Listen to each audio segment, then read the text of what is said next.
మొత్తం రాష్ట్రంలో ఎవరు ప్రధానంగా భూములకు సంబంధించినటువంటి అంశాలను అడ్మినిస్ట్రేటివ్ విభాగంలో చూస్తారు అని అంటే సిసిఎల్ఏ అని చెప్పాలి. దీన్నే మనం chief commissioner of land administration అని అంటున్నాం. దీనికి నవీన్ మిట్టల్ గారు ప్రస్తుతం ప్రధానమైనటువంటి ఆఫీసర్గా వ్యవహరిస్తూ ఉన్నారు.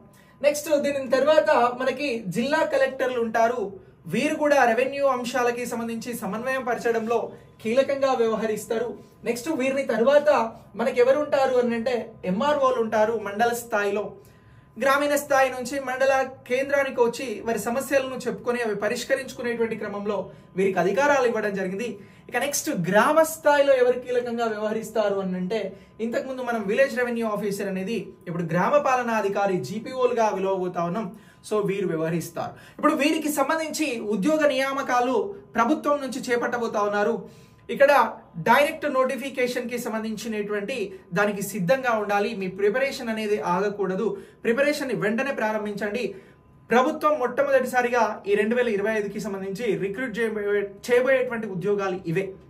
సో కాబట్టి మీరు ఆలస్యం చేయకుండా మీరు ప్రిపరేషన్ని ప్రారంభించండి. ఈ ప్రిపరేషన్ని ఐకాన్ ఇండియా చాలా ఎక్స్క్లూజివ్గా live classes with materials with exams అందిస్తూ ఉంది. దీనికోసం మీరు రిజిస్టర్ అవ్వండి, ప్రిపరేషన్ని ప్రారంభించండి. ప్రభుత్వం ఇచ్చేటువంటి ఉద్యోగాలు సాధించడంలో ముందుండే ప్రయత్నం చేయండి. Okay, wish all the best. Thanks for watching. వీడియోని లైక్ చేసి మీ మిత్రులకు షేర్ చేయండి.